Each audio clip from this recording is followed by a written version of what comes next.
கல்வியால் முன்னேற்றம் காண பல தடைகளில் போக்குவரத்து தடைகளும் ஒன்றாகும். அந்த வகையில் இதனை புரிந்துணர்வுடன் உதவி செய்ய முன்வருவர்கள் யார்? தாய் நிலத்துக்கு வருகை தந்தோர் உதவ முன்வந்த வேளை ஒரு வருடத்துக்கான போக்குவரத்து, அதாவது பேருந்து கட்டணத்துக்கான பொறுப்புகளை வந்து பிரான்சில் இருந்து மணிகண்டன் அவர்கள் பொறுப்பெடுத்திருக்கிற ஓனியாவில் இருக்கிற இது போல தொடர்ச்சியாக பெற உதவி செய்வதற்கு பிரான்ஸ் மட்டுமல்ல உலகத்தில் வாழ்கின்ற தமிழ் மக்கள் முன்னுக்கு வரும் வேண்டி இந்த தகவல்களை கேட்டுக்கொள்கிறேன். நன்றி. உதவி கேட்டபோது மறக்காமல் முன்வந்த மணிகண்ணையுடன் நாமும் வாணி வித்தியாலயம் வவுனியா கந்தபுரத்தில் அமைஞ்சிருக்குது.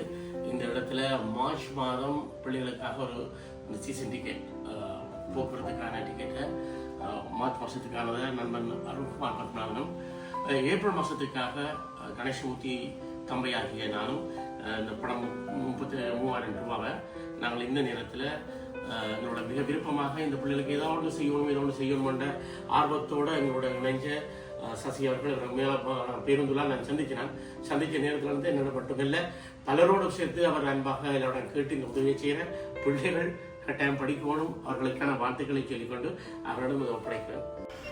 உதவி மட்டும் போதுமானதா?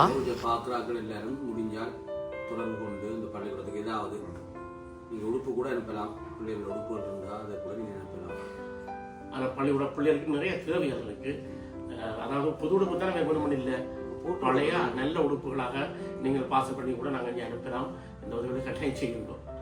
மற்றது அந்த பள்ளிக்கூடத்துக்கு ஒரு கூட ஒரு நல்ல காரியங்கள், பிறந்த நாளாக ஒரு திருமணம் கூட ஆண்டு வைபவ நாளாக இருந்தாலும் சரி, அந்த பிள்ளைய ஒரு காரியம் அன்னதானம் வழங்கணும்னா ஒரு அந்த பள்ளிக்கூடத்தில் ஒரு 300 பிள்ளைகள் இருக்கு, 300 பிள்ளைகளுக்கு ஒரு அன்னதானம் செய்யக்கூடிய மாதிரி வசதிகள் ஏற்பட்டால் நீங்கள் என்னுடனோ அதோட தொடர்பு கொள்ளலாம். எந்த தொலைபேசி இலக்கம் 077 80 30 944 என்ற இலக்கத்துக்கு தொடர்பு கொண்டால் நான் அதுக்குரிய ஒழுங்குமுறையில செய்து தருவேன்.